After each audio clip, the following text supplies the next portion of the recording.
നാളെ വീഡിയോ കാണുമ്പോൾ എനിക്ക് പൊതിച്ചോറ് ഉണ്ടാക്കണം ഒരു ആഗ്രഹം. അപ്പം ഞാൻ അതാ ചോറ് വിളമ്പി. എൻ്റെ ഒരു സ്പെഷ്യൽ സംഭവം ഉണ്ട്, ഉരുളക്കിഴങ്ങ് ഉപ്പേരി. അത് നമ്മളാ സൈഡിൽ വെച്ചു. ഇങ്ങനെ പൊതിച്ചോറ് പുതിയ മീൻസ് വിളം പറയില്ലേ. പിന്നെ നമ്മുടെ അയലക്കറി ഉണ്ടായിരുന്നു, അയലക്കറിയുടെ ഒരു കഷ്ണം ഇങ്ങനെ വെച്ച് കഷ്ണം കഴിക്കാം. ഇങ്ങനെ വെച്ച് മെയിനായിട്ടല്ല ഇത് നമ്മുടെ കൊണ്ടാട്ടമുളക്. എനിക്ക് ഭയങ്കര ഇഷ്ടമാണ് കൊണ്ടാട്ടമുളക് രണ്ടെണ്ണം വെച്ച്. പിന്നെ ഓംപ്ലേറ്റ് ഉണ്ട്. ഇത് രണ്ടാൾക്കുള്ള പൊതിച്ചോറാണ് കേട്ടോ. കാരണം ഞാൻ ഓംപ്ലേറ്റ് വെക്കുന്നുണ്ട്. നമ്മൾ കുറച്ച് ഞാൻ തന്നെ ഉണ്ടാക്കിയൊരു സാലഡാണ്, അതുകൊണ്ട് ഞാൻ എടുക്കുന്നത്. കുറച്ച് സാലഡ് ഇട്ടു. എല്ലാം കൂടി ഒരു മിക്സായിട്ട് കറിയിൽ പൊതിച്ചോറാൻ പോകുന്നുണ്ട്. പിന്നെ നമ്മൾ ഇന്നലത്തെ നമ്മുടെ ചെമ്മീൻ റോസ്റ്റ് ഉണ്ടായിരുന്നു, അത് കുറച്ചിട്ടാ പേരിന് ഇവിടെ വെച്ചു.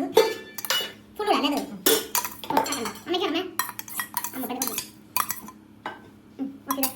പിന്നെ ഞാൻ നല്ല നെല്ലിക്ക ഉപ്പിലിട്ടതിൻ്റെ കാന്താരിമുളക് നെല്ലിക്ക കൂടി വെച്ചിട്ട് നിരട്ടി കഴിക്കുമ്പോഴുള്ള ഫീൽ ഉണ്ടല്ലോ. കൂടുതൽ കാന്താരിമുളക് ആയതുകൊണ്ട് ഇതിങ്ങനെ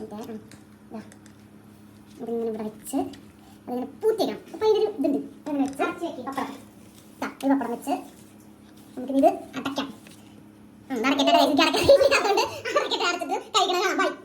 പൊതിച്ചോറ് റെഡി ആയിട്ടുണ്ട്. റെഡി ഞാൻ പൊതിഞ്ഞ് വെച്ചിട്ടുണ്ട്. ഞാൻ കുളിയൊക്കെ കഴിഞ്ഞ് ഒന്ന് സെറ്റ് ആയിട്ട് തുറന്നിട്ട് ഞാൻ കാണിച്ചേ.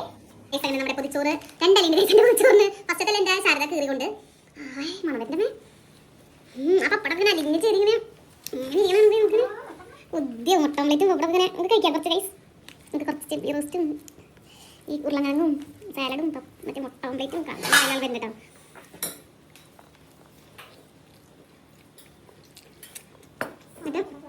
നമ്മുടെ നെല്ലിക്കില്ലേ അതും കഴിക്കാം. മുളകില്ലേ